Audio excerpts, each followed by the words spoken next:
এই কন্ট্রোভার্সি থেকে যতই দূরে সরতে চাইছি না কেন, ততই আমাকে আরো জাপটে ধরছে। কোথা থেকে উড়ে আসলো এক আধা পাগলা, তার গার্লফ্রেন্ড তাকে ছেড়ে চলে গেছে, সেই দুঃখে আমাকে এর মধ্যে জড়িয়ে দিল। তো মেয়েটা নাকি চ্যানেল খুলেছে একটা, তো সেই চ্যানেলটা যে খুলেছে সেখানে কে কি বলছে সেটা আমার দায়?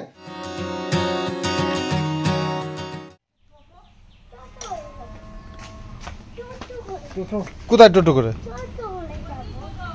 তুই ইয়ার কি মারছিস নাকি?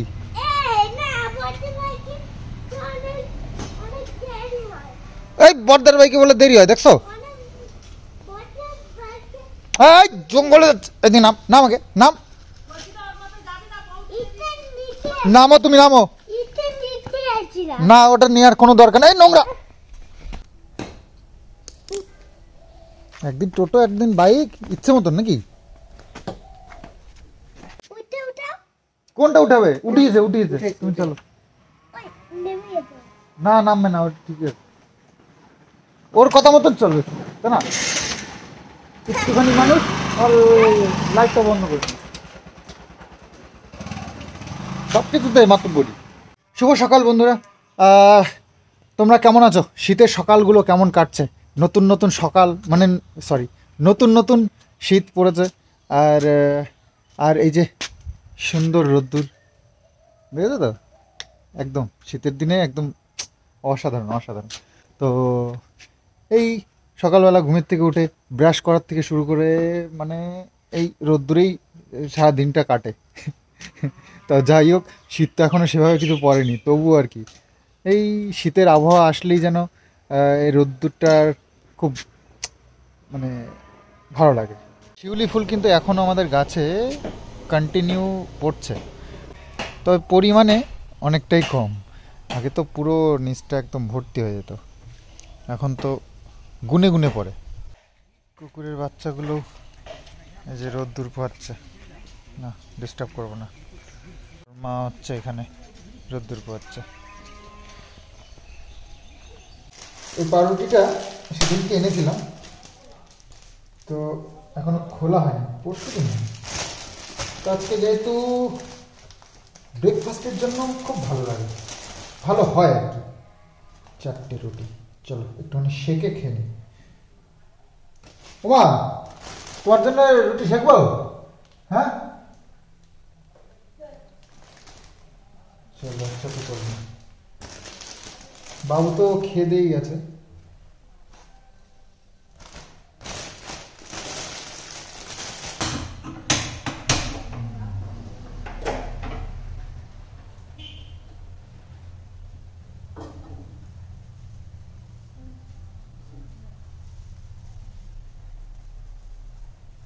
রুটি তাওয়ায় সেকলে সব থেকে ভালো হয়, নাহলে এরকম করে সেকলে আবার একটু পুরা পুরা টাইপের হয়ে যায়। কিন্তু তাওয়ায় সেকতে আবার টাইমও লাগে অনেক, অত টাইম আবার হাতে নেই, বলো কি করা যাবে? ভালো খেতে গেলে তো টাইম দিতে হবে।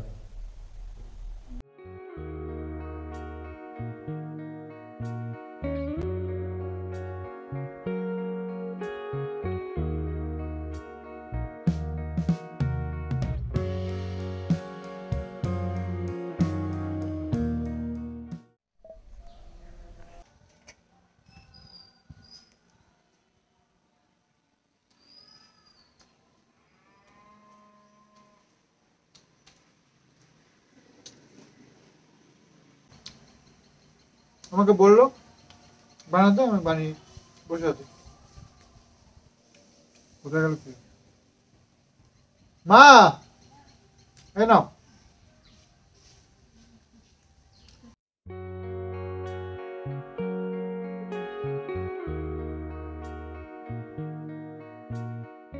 তো এই যে সব সবজি টবজি এইসব গুছিয়ে নিয়ে মা চললো এবার ওপরে, রান্না বান্না স্টার্ট হবে। ও ইয়ে লাউটা একটুখানি কেটে নিয়ে গেল, ডালে দেবো। ডালে কি রান্না হবে আজকে তাহলে? আজকে তো মঙ্গলবার। ফুলকপি আলু তরকারি, ডাল, বেগুন পোড়া। মঙ্গলবার তো বজরংবলীর পুজো আছে, তো নিরামিষ করবে আজকে, তো সেটাই দেখা যাক। পনির টনির রেগুলার ভালো লাগে না, তো সোয়াবিনটাও না এই নিরামিষ করলে অতটাও ভালো লাগে না খেতে। তো ওই শাক সবজি ডাল এটাই ঠিক আছে। আর চিপস এনে রেখেছিলাম আগের সপ্তাহে, সেগুলো এখনো পর্যন্ত খাওয়া হয়নি। তো আজকে একটু ওই চিপসটা খোলা হবে এখানে। ওপরে রান্না করছে ওখানে। ওমা, ওই ছেলে তোমার ওই ফোনটা আর আর কি যেন বললা, তোমার ফোন নিয়ে যেতে বললা ঠিক করতে। আর ও লাড্ডু আছে, ও আচ্ছা ঠিক আছে। গাড়ি তো বাবু নিয়ে গেছে বাবুরটা, এবার আমাকে এইটাই নামাতে হবে। সাইকেলটা ঠিক করার দরকার। সাইকেলটা কি অবস্থা, ভালো লাগে না সবসময় গাড়িটা বের করতে। হেঁটে হেঁটে গেলে তো অনেকটা সময় লেগে যাবে, তো টাইম লস হবে আমার। ভিডিও পাবলিশ করে দিয়েছি অলরেডি। আর সন্দীপ মিত্র চ্যানেলে সেকেন্ড ভিডিওটা তোমাদের জন্য আসছে, 2টোর সময় আসবে। তো খুব তাড়াহুড়ো করছি, কারণ একটা ভিডিও না ছাড়া পর্যন্ত আমি দম ফেলতে পারি না। এই বাজারে যাওয়াটাও তাও সময় হয়। বাজার বলতে সবজি বাজার তো আর কিছু করতে হবে না, আর শনিবার আজকে ইয়েও করতে হবে না। এই মায়ের ফোনটা একটু প্রবলেম হয়ে গেছে, খারাপ হয়ে রয়েছে। তো মায়ের ফোন খারাপ থাকলে মায়ের মন মেজাজও খারাপ থাকে। তো অন্তত মায়ের ফোনটা ঠিক করে মন মেজাজটা মায়ের ঠিক রাখি। তো ঘর পরিষ্কার করা একটা, জানোই কতটা খাটনির ব্যাপার, সবসময় এত ঘর বাড়ি পরিষ্কার পরিচ্ছন্ন করা। ভিডিও নিয়ে এতটাই ব্যস্ত ছিলাম যে সকালবেলা উঠে যে বিছানাটা গোছাবো সেটাও টাইম পাইনি, ওপরেই শুয়েছিলাম আজকে। মানে আজকে অনেক গেল, কাল রাতে। যাই হোক, মায়ের রান্না বান্নাও অনেকটা এগিয়ে গেছে। আসলে এটা হচ্ছে আমাদের উত্তর দিক, তো উত্তর দিকে মাথা দিতে নেই, কিন্তু কি করবো, ঘরের যে পজিশন সেই হিসাবে এদিকটাই মানে খাটটা বসানোটা ঠিক মানে মনে হলো, তো বসিয়েছি। এবার ব্যাপার হচ্ছে শোয়ার সময় এদিকে মাথা দিই বা এদিকে মাথা দিই, এটা এরকম থাকে। ঘরের একটা সৌন্দর্য তো বজায় রাখতে, তাই না? প্রতিদিন এত মোছামুছি, ঝাড় দেওয়া, মোছা, ঘর দুয়ার পরিষ্কার পরিচ্ছন্ন, খুব চাপ। যাই হোক, মা এখানে করছে রান্না বান্না। তো ফুলকপি আলুর রসা নাকি হচ্ছে, আর ভাতটা হয়ে গেছে। আর কি বাকি আছে কি রান্না? এটা দিয়ে যায় বেগুন ভাজলাম, বেগুন পোড়া, মুগের ডাল দিয়ে, লাউ দিয়ে, আর এই যে ফুলকপির রসা। বেগুন এনেছি 2 কেজি। এবার চলো, ভাজা পোড়া, যেমনি গরমের দিনে খাই না তেমনি শীতের দিনে এবার বেশি বেশি করে খাবো। গরমের দিনে বেগুন খাওয়া যায়, হ্যাঁ একটু বেশি করে, তাহলে এখন একটু কিছু আছে। 12টা বাজতে করে। গরমের দিনে বেগুন খাওয়া যায়, কিন্তু এই সেই পোকা বেগুন হয় না, সেইগুলো খেতে হবে। ওতে একটু বিষ টিষ কম দেওয়া থাকলে সেটাই পোকা ধরে। আর ভালো বেগুনে বিষ দিয়ে একদম সুন্দর তেল তেলানি একদম বেগুন দেখতে পাওয়া যায়। হ্যাঁ, ওগুলো খেতে নেই, ওগুলো তো বিষ ভরপুর থাকে। খেয়ে দেখবে রান্না করলে তিতো তিতো লাগে, তার মানে ওই বিষটা আর কি দিয়ে দিয়ে আর তেতো বানিয়ে ফেলেছে। আমাদের ঘরের তেল শেষের দিকে, তো সেই জন্য আবার এই যে সর্ষে তিল রোদ্দুরে দিয়েছে। এটাই লাস্ট ভাঙানি নাকি গেল বছরের। তো এবছরে আবার এই যে সর্ষে উঠলে তারপরে আবার হবে। তিল কি আছে না তিলও শেষ? তিলও শেষ, তাহলে শুধু সর্ষে। হ্যাঁ, সর্ষে হলে তো সর্ষের অত, সর্ষে তো ইয়েও কম হয়, মানে তেলও কম হয়, তাই না? আমাদের কি সর্ষে লাগিয়েছে? সাদা সর্ষে, কালো সর্ষে। যাই হোক, যেটুকুই হোক ঘরেরটা খেতে পারবো, এটাই হচ্ছে। হ্যাঁ, এইটা কে, ছেলেটা কে? কে বলো? আমি কে? কিষাণু মিত্র। তাই আমিটাকে চিনি না তো, আমি বলে কাউকে চিনি না আমরা। ও নেকু কিষাণু, কেমন আছো নেকু কিষাণু? মনে বাবা নে নেকু কিষাণু এসেছে, নেকু কিষাণু একটা। জুতো খোলো বাবা।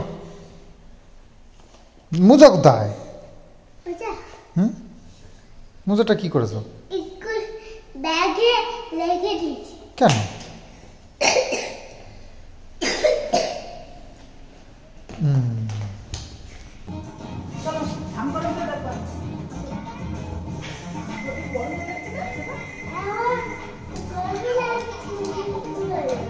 সুইমিং পুলে যাবো কারণ না সুইমিং পুলে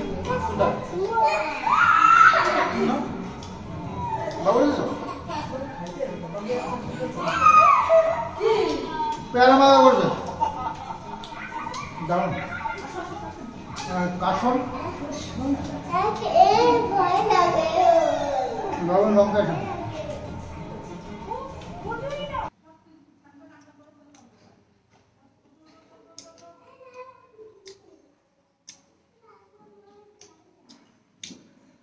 আচ্ছা সেদিনকে তোমাদেরকে লাস্ট দেখাইনি বাথরুমটা কিন্তু দারুণ সুন্দর ক্লিন হয়েছে কালকে আমি যে পরিষ্কার করেছিলাম একদম চকচক ঝকঝক করছে আর লিকুইডটা অনেকে জানতে চাইছো কি লিকুইড তো এটা রফ এই লিকুইডটা দিয়ে বাথরুম পরিষ্কার করতে হয় আমিও জানতাম না অ্যাসিড দিয়েই করতাম তবে অ্যাসিড দিয়ে করলে ক্ষতি হয় এই যে মাঝখানের যে হোয়াইট সিমেন্ট থাকে না এগুলো উঠে যায় তো সেই জন্য তো ওটা হচ্ছে পারফেক্ট আর দারুণ সুন্দর ক্লিন হয়েছে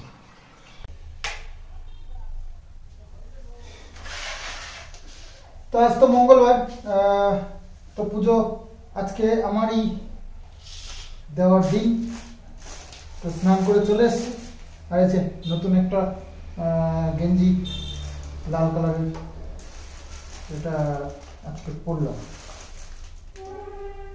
কিন্তু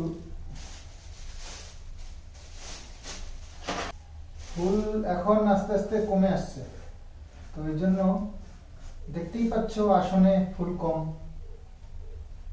কিছুদিন তো বাবা আসনে ফুল ধরছিলই না এরকম কন্ডিশন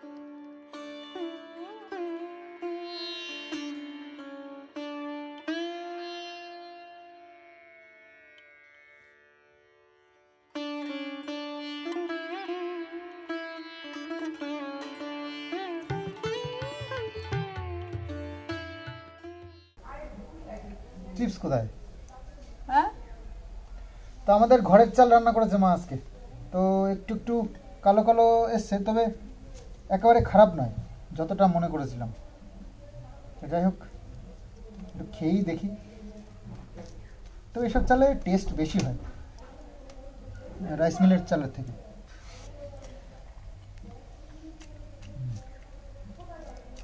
এটাও মিনিকেট চালই রাইস মিলের চাল পালিশ করা থাকে আর এটা হচ্ছে বিনা পালিশে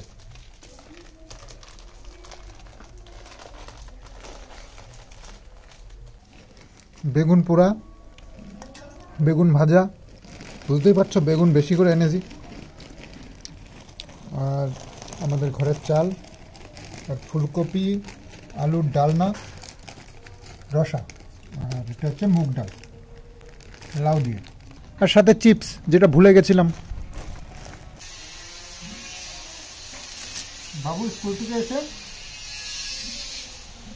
খাওয়া দাওয়া করে নেয় বাবু স্কুল থেকে আসলে কি দেবে যাওয়ার সময় খেয়ে নেয় এসে আবার খেয়ে নেয় দুপুরবেলায় এখনো স্নান করেনি কিন্তু কাজে ব্যস্ত তো কাজ শেষ করে বিকালবেলায় তারপরে স্নান করে তারপরে আবার বাবু তো ওই যে কাজ করছে বাবু সোফার ওই গদিটা আনতে যেতে হবে তো একা তো আনা যাবে না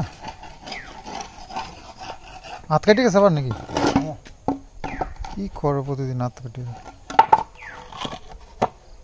কিষানুকে এসছে পড়াতে তো পড়া শেষ হয়ে গেলে তারপরে আবার ওর আঁকার ক্লাস আছে তো 3:30 থেকে তো মানে এখন 3:20 বাবা 3:30 তো বেজেই গেল তো আবার আঁকার ক্লাসে যাবে মা নিয়ে যাবে এই পাশেই কোথায় যাচ্ছ কোথায় কার সাথে ও ড্রয়িংয়ে যাচ্ছ আচ্ছা ঠিক আছে পিসি চলে গেছে পিসি চলে গেল বাবা টাকা নিয়ে যাচ্ছে নাকি আরে আরে এ সাইকেলের পা মা ঢুকে না যায় রে মা দেখ সাহস কত কি সুন্দর উঠে গেল হ্যাঁ ওরকম ছড়াই রাখবা পাও। ফাঁকা করে দিছে। তুই এখন যাবি, তোর বাবু যাবে না? তুমি তাহলে ঘরটার তালা দিয়ে যাইও। আমি শাক তো তুই দিই আর কটা শাক শাক তোলা? ওই শুভ করে দেবে তো হেবি শাক হচ্ছে। আর অল্প কটা তুলে নিচ্ছি, তুলে রেডি সেটা বাবু রাত হয়ে গেল তো, বন্ধ করে দেবেন আমার কারখানা। কারখানা বন্ধ করে দেয়, ভাত তুলে দিই তোমরা। ভাত খুলে দিতে হবে, আবার একটু সর্ষেগুলো নিয়ে দিতে হবে। আর রাখে দাও, পরে করে না। এই যে সর্ষে মা রোদ্দুরে দিয়ে গুছিয়ে রেখে দিয়েছে, এটা নিয়ে যেতে হবে, কলে দিয়ে আসতে হবে। আর সোফার যে গদিটা বানাতে দিয়েছিলাম সেটাও নিয়ে আসতে হবে। তো আমি আর বাবু যাচ্ছি সোফার গদিটা আনবার জন্য, একা একা হবে না। আচ্ছা এটা হবে তো, এরকম করে দিয়ে যাও তো। চলো তাহলে।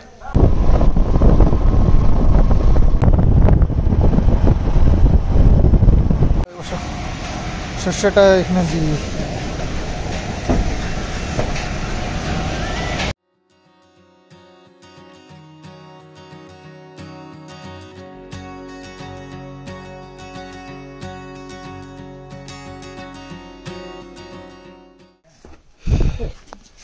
হ্যাঁ এই মাপেরই তো, একটু বড় ছোট হবে হয়তো, যাই হোক। কিন্তু কালারটা অন্য কালার দিয়ে দিয়েছে। যাই হোক,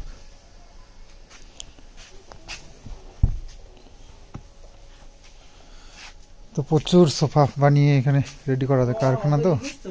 হুম, আচ্ছা।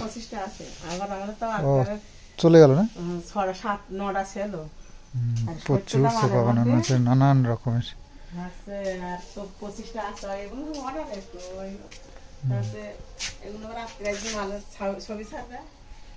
আচ্ছা, হ্যাঁ নানান রকমের পছন্দ সেসব। ওই যে বড় খানা বানিয়েছে ঘর জোড়া, বড় ড্রয়িং রুমে বসানো। মাপ নিয়ে গেছিলাম ফিতে দিয়ে, তো এবার দেখা যাক, মেপে তো আনিনি, ঠিক হয় কি। বড় হয়ে গেল, ঠিক আছে তাই না? ঠিক আছে, হুম। দাবি কম, হ্যাঁ ঠিক আছে। ডাববে কম, কম ডাবলে কি হবে, এবার ওই কভারটা লাগালে কভারটা ছিঁড়বে না। আর এটা এমন ডাবা ডাবে, পুরো ডাবে যায়, ডাবলে ওই কভার যায় ঘুটায়, টান লাগে কভারে, ঠিক আছে না? বজরংবলীর প্রসাদ নাও, এই লাড্ডুটা একটু ভালো। আরে যে দোকানে যা পাবো, এক সময় আসে এমন এমন, ভালো না?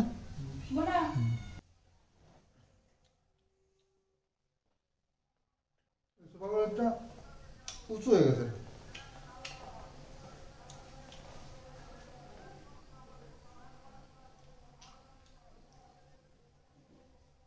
বাথরুমের যে আগের দিন নিয়ে এসেছিলাম ওই এটা হ্যান্ড শাওয়ারটা, তো সেটা ঠিকই ছিল আমার আগে পুরোনোটার। এই শুধু এই পাইপটা খারাপ ছিল। পাইপটা বলতে পাইপের যে যে প্যাঁচটা থাকে না এই মুখে, এই দেখো এই যে প্যাঁচটা, এই প্যাঁচটা ভেঙে গেছে, তো সেই জন্য পাইপটাই দরকার ছিল। তো ওই শাওয়ারটা চেঞ্জ করে এই ইয়েটা নিয়ে এসছে, যে পাইপটা নিয়ে এসছে, এটা লাগাতে হবে। নিজেই লাগিয়ে নেবো কালকে। তো ব্লগটা এবার শেষ করতে হবে।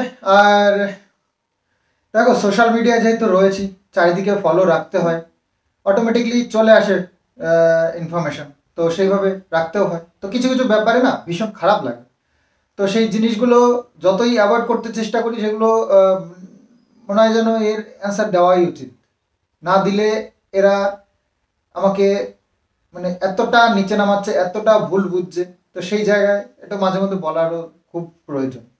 তো মানুষ তো নানান রকমের আছে পৃথিবীতে, কেউ বুঝেও অবুঝের ভান করে থাকে, তো তাদেরকে একটু না বললেও হয় না। তো ব্যাপার হচ্ছে, এই কন্ট্রোভার্সি থেকে যতই দূরে সরতে চাইছি না কেন, ততই আমাকে আরো জাপটে ধরছে। কপালে আছে এই কন্ট্রোভার্সির শিকার হয়েছি, তো এটা আমি কাউকেই দোষ দিচ্ছি না, দোষটা আমার নিজেকেই দিচ্ছি, নিজের কপালকেই দিচ্ছি। তো এবার এর থেকে তো পালানো তো সম্ভব নয়। ভিডিওগুলোও দেখছো, কিছুদিন একদম ক্লিন ভিডিও দিচ্ছি, তো তাতেও শান্তি নেই। এই যে কোথার থেকে উড়ে আসলো এক আধা পাগলা, তার গার্লফ্রেন্ড তাকে ছেড়ে চলে গেছে, সেই দুঃখে আমাকে এর মধ্যে জড়িয়ে দিল। আর সেই নিয়ে শুরু হয়ে গেল ওয়াইটিতে একেবারে ঝড় আমাকে নিয়ে। কোনো প্রুফ নেই, কিচ্ছু নেই, কন্টিনিউ ওটা নিয়ে জল ঘোলা হয়ে যাচ্ছে, আর কন্ট্রোভার্সির শিকার হচ্ছি আমি। তো তার মধ্যে দেখো, মানুষ পৃথিবীতে প্রচুর মানে অনেক রকমের আছে। যেমনি ভালো মানুষের সাপোর্টেও আছে, তেমনি বাজে মানুষদেরও সাপোর্টে প্রচুর মানুষ আছে। তো কার কি মেন্টালিটি তো বলা যাবে না, এক একজনের চিন্তা ভাবনার দিক আলাদা, এক একজন এক এক রকম ভাবে চিন্তা করে। তো সেই জায়গায় অনেককে ভালো মানুষটাকেও খারাপ মনে হয়, আবার অনেককে খারাপ মানুষটাকেও ভালো মনে হয়। তো চিন্তা ভাবনার ধরন এক একজনের এক এক রকম। তো সে জায়গায় দাঁড়িয়ে আমাকে কিছু কমেন্টসে অ্যাটাক করছে যে আমার সাথে কারোর যখন নাম জড়াচ্ছে তখন তাদের মোটামুটি এই কন্ট্রোভার্সিতে এসে এই কন্ট্রোভার্সি চ্যানেলগুলো তাকে ধুয়ে দিচ্ছে, যা তা করে বলছে, বিশেষ করে মেয়েগুলোকে এত বাজে বাজে ভাবে অ্যাটাক করছে। তো এই কথাগুলো উঠছে, তখন না ভীষণ খারাপ লাগে, নিজের কাছে নিজেকেই ছোট লাগে যে কোনো প্রুফ নেই, কিছু নেই, আমার নামে একজনের সাথে জুড়ে দিল, কোনো প্রুফ নেই, কে একজন কি কোথা থেকে উঠে এসে কি বলে দিল তাই নিয়ে এদেরকে যে অ্যাটাক করছে। তো সেখানে আমি কিছু বলছি না, তো এখানেই আমাকে দোষী প্রমাণিত করা হচ্ছে যে আমি কিছু বলছি না। তো একবার ভেবে দেখো, আমি একেই তো চারিদিক দিয়ে ফেসে রয়েছি, কেস খামারি ঝামেলা গন্ড এইটার মধ্যে ফেসে রয়েছে। এর মধ্যে এইসব নিয়ে যদি আমি আলোচনা করতে যাই, আমার ফ্যামিলি আছে, আমার ছোট ছেলেটা রয়েছে, তাদেরও তো চিন্তা করতে হবে আমাকে, নাকি? এখন কে কি উড়ে এসে জুড়ে বসে এটা কিছু বলে দিল, তো মেয়েটা নাকি চ্যানেল খুলেছে একটা, তো সে চ্যানেলটা যে খুলেছে সেখানে কে কি বলছে সেটা আমার দায়। আর ইউটিউবটা এমনই একটা জায়গা যে কেউ যখন তখন চ্যানেল খুলে তার ক্রিয়েটিভিটি দেখাতে পারে, তার কন্টেন্ট দিয়ে সে যে কোনো কন্টেন্ট এনে সে এখানে নিজেকে গ্রো করতে পারে, ইনকামের জায়গা করে নিতে পারে। তো সেখানে আমি ছোট্ট একটা ক্রিয়েটার, যে আমার কন্টেন্টটাকে আমি সবার সামনে তুলে ধরি, আমার লাইফস্টাইলটাকে তুলে ধরি। তো সবার সমান অধিকার আছে এখানে ইনকাম করার বা তার ক্রিয়েটিভিটি দেখানোর জন্য। তোমরা বলছো স্টেপ নিচ্ছ না কেন, আমাকে এটা বলছো ওটা বলছে, আমার নাম ধরছে, যা তা একটু বললেই যদি স্টেপ নেওয়া যেত না, তাহলে ইউটিউবে এই নোংরামিটা চলতো না, অনেক আগেই বন্ধ হয়ে যেত। অত সহজে কাউকে কিছু করা যায় না। আমার নাম নিল কে, তার জন্য তাকে কেস করে দেবো, তাকে স্ট্রাইক দিয়ে দেবো, হয় না সেটা। তো যাই হোক, এই কথাগুলো না বললেই হচ্ছিল না। কিছু মানুষ আমাকে এত দোষারোপ করছিল যে দেখুন আমার সঙ্গে কাকে জড়ানো হচ্ছে সেটাও আমার দায় নয়, আর তার জন্য আমাকে সোশ্যাল মিডিয়ায় এসে বড় বড় মুখ করে বলতে হবে। আমি বলেছি, দুটো ভিডিওতে আমি বলেওছি, কিন্তু তবে কন্টিনিউ তাকে নিয়ে বলবো সেটা কিন্তু সম্ভব নয়, একদমই সম্ভব নয়। আমার কন্টেন্ট কন্ট্রোভার্সি নয়, আমার লাইফস্টাইল। তো সেখানে আমার যেখানে প্রবলেম হবে সেখানে আমি বলবো, এটুকুই, কাউকে নিয়ে আমি বেশি বলতে পারবো না। আর যদি সত্যিই বেশি কিছু শুনতে হয়, সে মেয়েটাও নাকি চ্যানেল খুলেছে, হ্যাঁ আমিও দেখেছি কয়েকটা ভিডিও, তোমরা যেতে পারো সেখানে গিয়ে দেখো। সে যদি বলবে, আমি বলতে পারবো না, কারণ আমি চারিদিক দিয়ে ফেসে রয়েছে, আমি এই সম্বন্ধে কথাই বলবো। তো যাই হোক, দেখি সন্ধ্যের দিকে একটা লাইভ আসতে পারি। আমার প্রচন্ড মন মেজাজ খারাপ এই সব কারণের জন্য। তো যদি আসি, অবশ্যই তোমাদের সঙ্গে কিছু তোমাদের কোশ্চেনের অ্যান্সার এবং কিছু আমারও কথা রয়েছে সেগুলো বলবো। তো চলো আজকের মতন এখানেই শেষ করি ব্লগটা। Bye bye.